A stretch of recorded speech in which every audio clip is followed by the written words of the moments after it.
doucement, parce que c'est assez Oui. fichier. Oui, ça, super chérie. bien. Oui, c'est normal, ça va bien. Ok, la tête est sortie. Très bien, il n'y a pas de Wow. cordon. Voilà. Peut-être Quand vous arrivez sur Terre, on vous inscrit. Sinon, vous n'existez pas. Des informations personnelles qui vous concernent apparaissent alors un peu partout. Elles annoncent l'apparition d'un citoyen, d'une nouvelle mère, d'un nouvel assuré de l'assurance maladie, d'un nouveau sujet d'enquête sociale, de nouvelles exemptions d'impôts. Avant même d'ouvrir les yeux, vous êtes devenu une statistique qui va permettre aux services de santé publique de planifier ses campagnes de vaccination, au centre de la petite enfance de prévoir l'emplacement d'une nouvelle garderie, à une chaîne de magasins de jouets d'ouvrir une autre succursale. Bienvenue dans le monde surprenant des informations personnelles.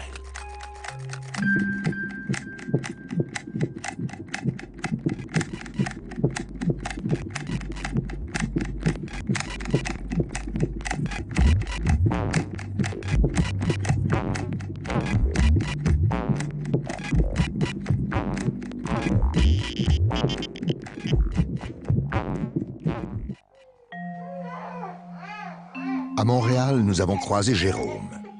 Biologiste et expert en rénovation, c'est aussi un nouveau père de famille qui cherche pour le moment comment vivre sans sommeil. Sans qu'il ne l'autorise et à son insu, sa photo, son nom, son adresse sont enregistrés dans un grand nombre de fichiers informatiques. Au Québec seulement, il y a 2700 organismes publics et parapublics qui peuvent collecter des informations à son sujet. L'information personnelle, c'est toute information qui permet d'identifier une personne spécifique. On collecte des renseignements personnels, on les utilise à l'insu de l'individu. Lorsque vous remplissez des formulaires, lorsque vous vous abonnez à un magazine, à une revue, vous donnez des renseignements personnels. Ces renseignements personnels sont placés sur des listes qui sont échangées, vendues et qui voyagent énormément. L'individu ne contrôle pas. L'individu ne sait pas ce qu'il donne et à quelle fin ces renseignements vont être utilisés. Ça peut être des renseignements classiques, l'âge, l'adresse, etc. Ça, c'est des choses qui se comprennent bien.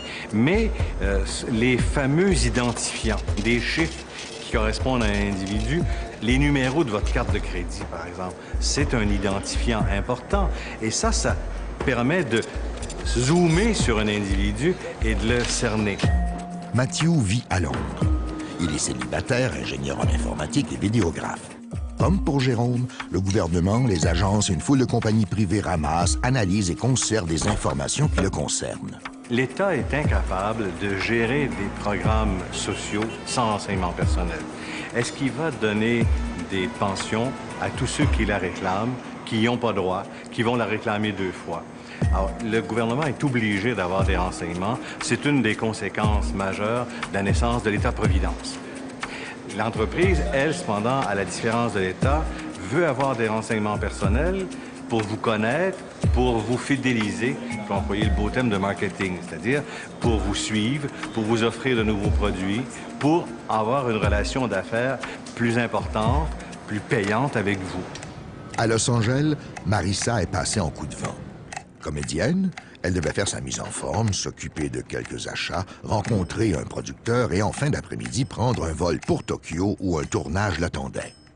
Selon le US General Accounting Office, au moins 52 agences fédérales ramassent et stockent des informations sur elle. 52 est un minimum, parce que l'étude ne tient pas compte des projets classés secrets et reste muette sur tout ce que ramassent les compagnies privées. Si vous prenez des entreprises qui s'occupent du crédit, comme Equifax ou TRW, des maisons fondamentales, alors là aussi, on a sur les individus une foule de renseignements. Vos cartes de crédit, l'état de votre compte en banque, l'état de vos achats à crédit, l'état également de votre hypothèque. Ça peut être inquiétant que quelqu'un ait de l'information personnelle sur notre compte dès lors que ça donne à cette personne-là un pouvoir ou une autorité sur nous qu'il ne devrait pas avoir. Les grandes maisons de crédit qui déterminent votre code de crédit personnel admettent un taux d'erreur de 25 à 30 %, ce qui est énorme. quand vous voulez acheter à tempérament, à crédit, selon l'expression, si on a une chance sur 3 de se tromper à votre sujet, c'est quand même embarrassant. Alors, les renseignements personnels, parce qu'ils sont traités, passés de main en main, ont, comment dire, un coefficient de qualité qui est mince. As we go forward, we're going to see computers and networks Plus on va aller de l'avant, monitoring what's in our plus on va voir des ordinateurs et des réseaux contrôler ce qu'il y a dans nos frigos. Est-ce que le lait a tourné? Doit-on refaire la provision de pommes, de beurre? Ils vont suivre à distance comment notre voiture fonctionne. Ils vont surveiller à quelle vitesse nous conduisons, si nous tournons trop brusquement à gauche, si nous freinons, les hôtels où nous allons, peut-être avec d'autres personnes que nos épouses. Ils vont suivre notre consommation d'énergie. Ils vont nous contrôler de plus en plus. Et devinez quoi? C'est nous qui allons leur demander de le faire, à cause des avantages que nous en recevons. Les compagnies d'assurance vont récompenser les personnes qui mangent de la manière dont ils veulent par des primes moins élevées. Nous allons vers une époque où ils vont nous convaincre de permettre aux compagnies de nous contrôler comme jamais auparavant. En plus, quand il le jugera opportun pour la sécurité nationale, le gouvernement pourra regarder ces données pour vérifier lesquels d'entre nous sont ou pourraient être des terroristes ou des criminels. Savez-vous que le FBI a dit qu'il n'était plus une agence pour résoudre uniquement des crimes, qu'il voulait maintenant prévenir les crimes? Qu'est-ce que cela nous indique? Ça va très bien, il n'est pas jaloux. On s'attend... Monica récupère, elle a perdu beaucoup de poids.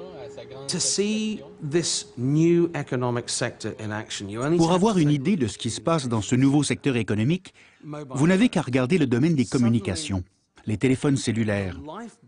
Tout à coup, l'élément vital des communications devient l'information. Il ne s'agit plus seulement d'une personne qui parle à une autre personne. Il s'agit de recueillir le plus d'informations possible sur votre positionnement, sur vos habitudes de consommation, sur vos patterns de transactions, sur vos relations avec les autres. Ceci devient essentiel pour la croissance du marché des communications et bien sûr de l'Internet. Tous ces secteurs d'activité utilisent les informations personnelles comme moteur. Partout où nous passons, nous laissons des traces. Et parce que c'est très payant, beaucoup de compagnies sont intéressées à les ramasser. Les informations personnelles prennent des formes diverses. Il peut s'agir de mots, de chiffres, de photos qu'on ajoute telles quelles à un dossier. Mais il est aussi possible de les coder pour qu'un ordinateur puisse les lire. On parle alors d'informations numériques. Sous cette forme, elles deviennent malléables et peuvent devenir extrêmement bavardes quand on sait comment les faire parler.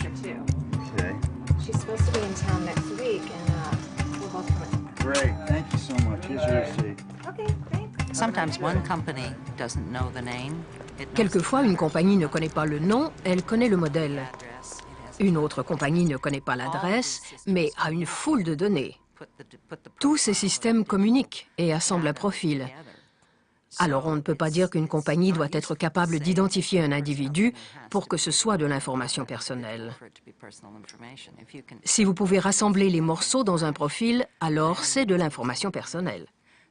Les gens pensent que les caméras vidéo sur la rue ne filment que des personnes anonymes. Mais mettez un système de reconnaissance faciale sur cela, et tout à coup, la personne devient identifiable parce qu'elle a passé un contrôle d'identification et qu'on lui a associé un nom. Au Québec, où on a été les premiers en Amérique du Nord à avoir une loi dans le secteur privé, une entreprise est obligée de vous fournir copie des renseignements personnels qu'elle a accumulés, qu'elle a obtenus et qu'elle détient à votre sujet. Ça, c'est un droit et il faut l'exercer. Après le plastique de la carte de crédit et le disque dur des ordinateurs, la technologie offre maintenant un nouveau support à l'information, le corps humain lui-même. Pour ouvrir la porte de son bureau, Martin utilise les empreintes de son doigt. Le capteur vérifie d'abord que le doigt est bien vivant pour éviter les fraudes par moulage ou amputation. Ensuite, il repère un certain nombre de points sur le doigt et les relie entre eux pour fabriquer une forme géométrique qui est spécifique aux empreintes de Martin. Un simple calcul donne une valeur numérique à la figure. Cette valeur est multipliée par un nombre propre à la compagnie. Les empreintes de Martin ont généré un code. L'ordinateur consulte les dossiers des employés, trouve le code de Martin, s'assure qu'il est autorisé à entrer et déverrouille la porte. Dans bien des pays, comme au Mexique, par exemple, les gens moins fortunés, qui sont illettrés, signent à la banque avec la reconnaissance du doigt.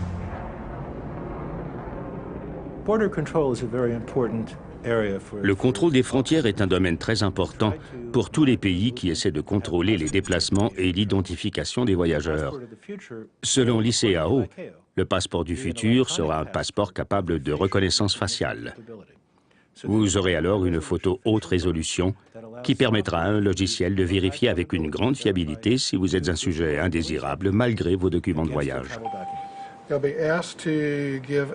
On va nous demander une empreinte de doigt. Le kiosque va ensuite prendre une photo.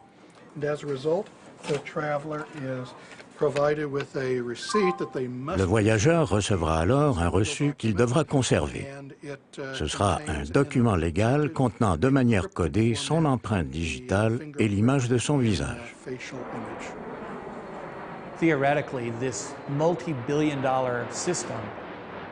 En théorie, ce système de plusieurs milliards de dollars qui encercle les États-Unis va vérifier votre dossier. Et ce dossier va comprendre des informations venant de compagnies privées.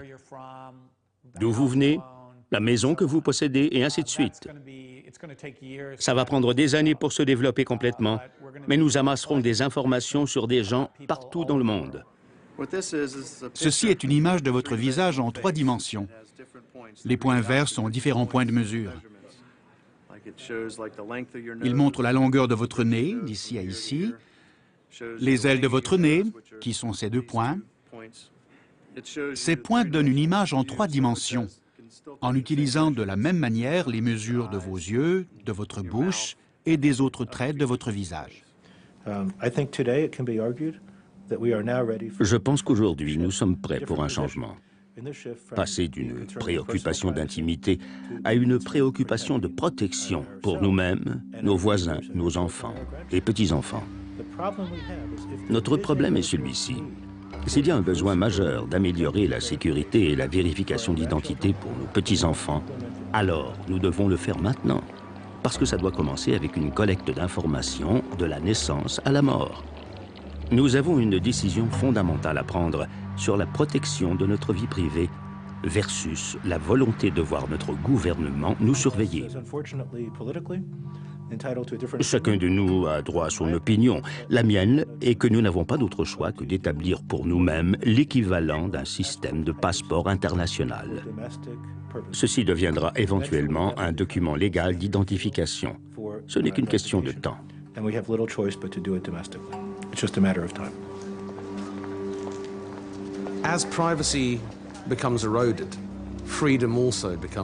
Quand on limite la vie privée, on limite aussi la liberté. Les deux sont inséparables. Les deux sont liés presque en synergie. Alors quand une société veut restreindre la vie privée, l'étape suivante est habituellement de réduire l'autonomie et la liberté. C'est comme une fatalité.